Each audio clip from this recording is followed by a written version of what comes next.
Salut à tous et bienvenue dans une nouvelle émission 100% Quintet, direction l'hippodrome de Vincennes pour le Quintet de ce lundi 1er janvier. L'occasion pour moi de vous souhaiter évidemment une très bonne année 2024 et mes meilleurs vœux. On va se retrouver sur la cendrée parisienne dès ce lundi comme souvent tout au long du meeting d'hiver de Vincennes. Donc pour ce prix, Dominique Cordeau qui rend hommage à l'un des grands hommes du trot, l'homme de Galopin du Ravary notamment. On parle de cette épreuve avec le tableau des partants. C'est une épreuve réservée à des 5 à 6 ans. Ils vont disputer cette épreuve européenne sur 2100 mètres. Avec un départ lancé derrière l'Autostar.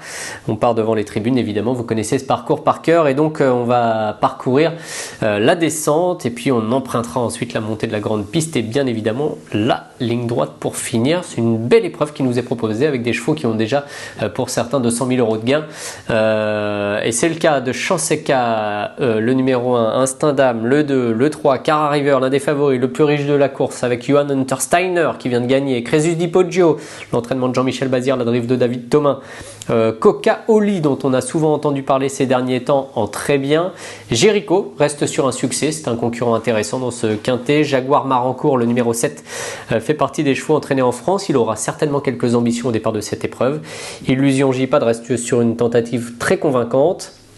Don't Segar le numéro 9 c'est une possibilité bien évidemment. On a ensuite Global Yankee le numéro 11 Jaguar du Goutier, Dardozac, Doubé Prave et on termine avec Juste à midi un bon poulain entraîné par Fabrice Soulois et puisqu'il est âgé de 5 ans maintenant je ne dis plus poulain, je dis cheval, un mâle donc qui va courir cette épreuve. On regarde tout de suite un peu plus en détail certains concurrents puisqu'on va faire le papier de cette course dans notre deuxième partie d'émission.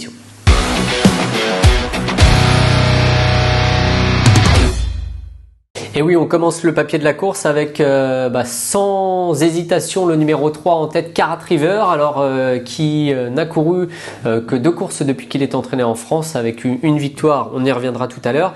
Depuis le début de sa carrière, Carat River il présente un palmarès presque exceptionnel, 26 courses, 13 victoires, 9 places sur le podium, je précise, et donc 85%.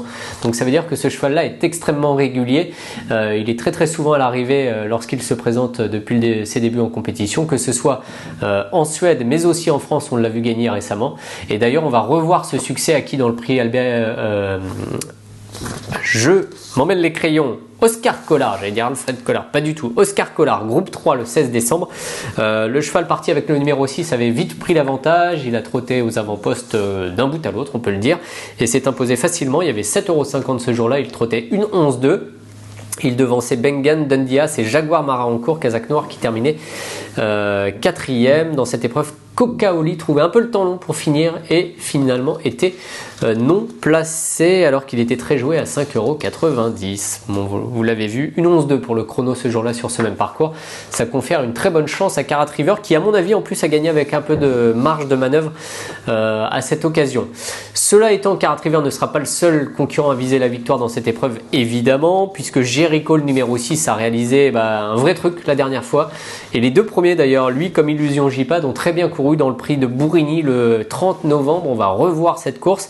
Carat River justement était 6e après avoir trotté aux avant-postes en épaisseur un peu dans la montée. Il était joué à 6 € lors de ses débuts en France et le cheval ne se classait entre guillemets que 6e. Et ce jour-là, donc Jericho, Kazakh blanc et noir, fonçait en pleine piste pour finir malgré son numéro 14 derrière l'Autostar, s'imposer une 10-1 pour le chrono. Magnifique. Sur les 2100 mètres de la grande piste, un chrono qui lui confère évidemment une toute première chance dans cette épreuve. Et Illusion J-Pad était une très bonne deuxième en 1-10-3. Donc là, deux chevaux qui nous plaisent particulièrement. Jericho d'un côté, Illusion J-Pad du coup le numéro 8 de l'autre. Alors au-delà du fait qu'elle vienne de terminer très bonne deuxième sur l'hippodrome de Vincennes, Illusion J-Pad, elle a couru 6 fois à l'Autostar depuis le début de sa carrière. Il y a eu 2 victoires, 3 places et donc 83% de réussite pour cette jument qui est entraînée par Patrick Lelièvre. Eric Raffin sera au sulky, elle sera déférée des 4 pieds, évidemment comme souvent, comme la dernière fois en tout cas. Je garde également Just à midi. Just sans le E à midi dans mon prono. Très bon cheval qui parmi les Français fait partie des meilleurs du lot, ça c'est indéniable. Il a 5 ans, il a des ambitions, il est déféré des 4 pieds, il a Franck Nivard-Sulky. Son seul point négatif c'est son numéro en seconde ligne, le numéro 14 qui va le faire partir derrière Coca-Oli. Ça pourrait néanmoins se transformer en avantage puisque Coca-Oli devrait démarrer assez vite derrière l'Autostar. Et on va le retrouver ce Just à midi lors d'une victoire, sa seule victoire à l'Autostar cette année. Je crois même que c'est sa seule course à l'Autostar cette année. Il avait un numéro 7 et il s'était imposé en 1:11.3 sur le parcours proposé aussi. Donc c'était pendant l'été, au début de l'été, avec Franck Nivard déjà, qui le connaît parfaitement. Le cheval devant c'est Jabalpur, Djangovici, 2 chevaux qui avancent clairement, et Coxy Sempe qui était 3e. Donc voilà, on a un bon cheval là qui nous est présenté et j'ai l'impression qu'il a les moyens de très bien faire dans cette épreuve. On va terminer avec Crésus di Poggio, le numéro 4, entraîné par Jean-Michel Bazir. En 2023, il a peu couru, 6 fois pour 2 victoires, 2 places et donc 67% de réussite. Un cheval qui a la valeur pour très bien faire dans cette catégorie. Du reste, il n'a pas couru depuis plusieurs mois. Néanmoins, il semble faire face d'ores et déjà à un engagement visé. Il est très bien placé en plus derrière les ailes de l'Autostar, donc c'est une chance théorique a priori solide. Voilà pour mes 5 favoris. Je n'ai pas particulièrement de regrets, mais je serais curieux de voir courir dans ces gares que je n'ai pas mises dans un prono en raison de son numéro 9 derrière l'Autostar. On fait le récap de ce prono tout de suite dans notre deuxième partie d'émission. Troisième partie même.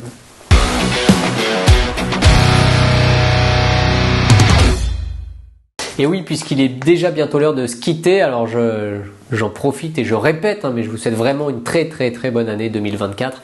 Et donc on va essayer de bien commencer avec un prono en chiffres 3, 6, 8, 14 et 4 avec évidemment Karat River, Jericho, Illusion J-Pad en première ligne, Just à midi en seconde ligne et puis le numéro 4 Crésus di Poggio pour finir.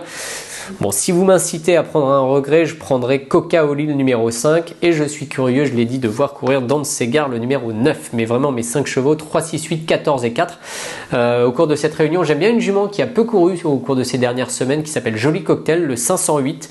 Elle va courir une course de femelle réservée aux 5 ans. Sur les 2700 mètres de la grande piste, et cette pensionnaire de Thierry Duval d'Estaing peut à mon avis très bien faire donc dans cette 5e course. Vous savez tout pour la première émission 100% quintet de l'année 2024. J'espère qu'on va démarrer sur les chapeaux de roue. Vous savez tout pour la première réunion de Vincennes également de l'année 2024 et c'est donc le moment pour moi de vous quitter et de vous souhaiter à tous de très bons jeux et une superbe année encore une fois 2024. Salut à tous. Merci à vous d'avoir suivi cette vidéo. Alors pour vous abonner à notre chaîne YouTube, c'est ici. Et pour suivre encore plus de vidéos Paris Turf, c'est de ce côté.